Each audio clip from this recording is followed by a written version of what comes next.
All right, hey, what's up, everyone? Here we are. Wind kind of in the face here, so it's essentially going to be lay up into this territory no matter what. No matter what. So we won't have to worry about multiple versions in this tournament. Typically, for this hole, I'll do 2 iterations because there's usually a tailwind. But if they're going to give us wind like here, no matter what, we're going to go over to this right-hand fairway and just kind of position as perfectly as we can.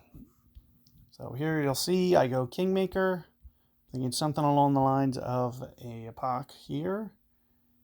And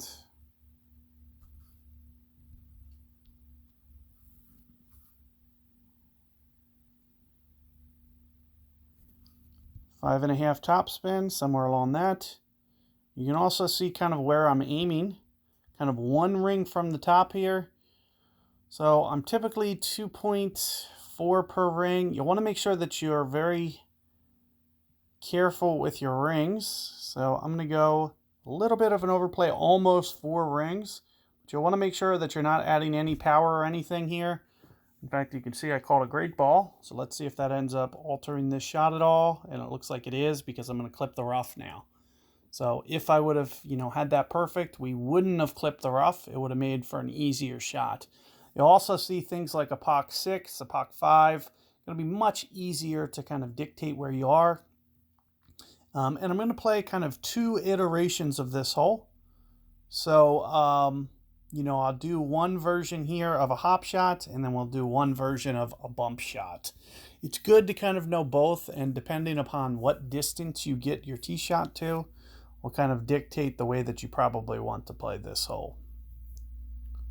What I'll typically do here on this hop shot is very little spin. I'll try not to even touch it and do some sort of overplay technique.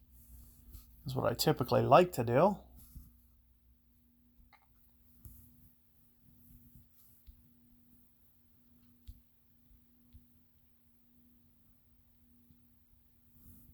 It looks like in this situation, we may need to just gently put up on the topspin, because we really didn't get to the distance that we wanted with that clip in the rough there.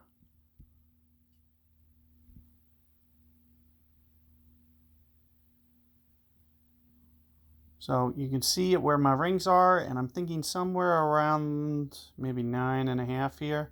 You can see this almost requires 5 rings of overpower. Sniper in general has 12 rings of overpower, so you'll see with how much I'm trying to go for about 5. I called a great ball anyway. This is going to be blocked pretty considerably to the left, I would imagine. It's still not. That was almost perfect. So the great ball actually helped that shot, which means there was some kind of loss of precision there. I'm just thinking 9.5 almost seems spot on with that wind. I'm surprised that they're basically saying that was too much with the overpower. I guess somewhere, about half a ring less may have been ideal for my ring play over to the right. But, nevertheless, you can see, with no spin here, especially if you get your tee shot up a little bit farther than me, it's going to make it a very reasonable opportunity to get that. So good luck with that hole. I'll catch you guys on the next one.